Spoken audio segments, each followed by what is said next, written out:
అయ్యప్ప స్వామికి 2 పెళ్లిళ్ళు అయ్యాయి అని మీకు తెలుసా?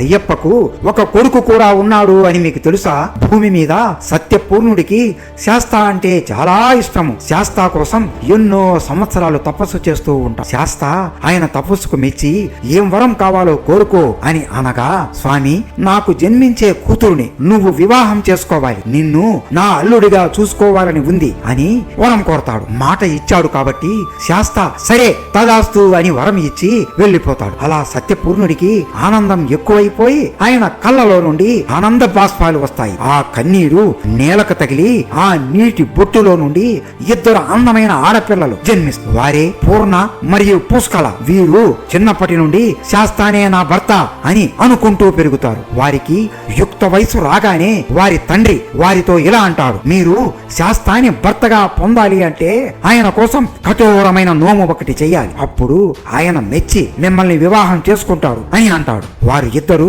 ఎంతో కష్టపడి నోము మొదలు పెడతారు. అలా వాళ్ళు ఎన్నో రోజులు కాదు, నెలలు కాదు, సంవత్సరాలు నోములు చేస్తారు. వారి నోముకు మెచ్చి శాస్తా ప్రత్యక్షమయ్యి వారి ఇద్దరి ప్రేమకు మెచ్చి ఏం వరం కావాలి అని అనగా, మా ఇద్దరిని వివాహం చేసుకోండి అని అడుగుతారు. వాళ్ళ తండ్రికి ఇచ్చిన మాట అలాగే వాళ్ళు చేసిన నోముకు మెచ్చి వారిని వివాహం చేసుకోవడానికి అంగీకరిస్తారు. అలా శాస్తాకి ఎంతో ఘనంగా వివాహం జరుగుతుంది. ఆ వివాహానికి శివపార్వతులు, బ్రహ్మ, సరస్వతీదేవి అలాగే విష్ణువు, లక్ష్మీదేవులు కూడా వస్తారు. తరువాత శాస్తకి ఒక కుమారుడు కూడా జన్మిస్తాడు. అతనే సత్యకుడు. అసలు అయ్యప్ప స్వామి ఎలా జన్మించాడో మీకు తెలుసా? సముద్ర మంథనం ఎలా ఎందుకు జరిగిందో మీకు తెలుసా? శివుడు మరియు విష్ణువు శృంగారం చేసుకున్నారు అని మీకు తెలుసా? అయ్యప్పకు కలియుగంలో ఇంకో 2 పెళ్లిళ్ళు అయ్యాయి అని మీకు తెలుసా? ఇవన్నీ తెలుసుకోవాలి అంటే మన ఛానల్లో పెద్ద వీడియో చేశాం. మిస్ అవ్వకుండా ప్రతి ఒక్కరూ ఆ వీడియో చూసేయండి. అప్పుడు మీకు ఇంకా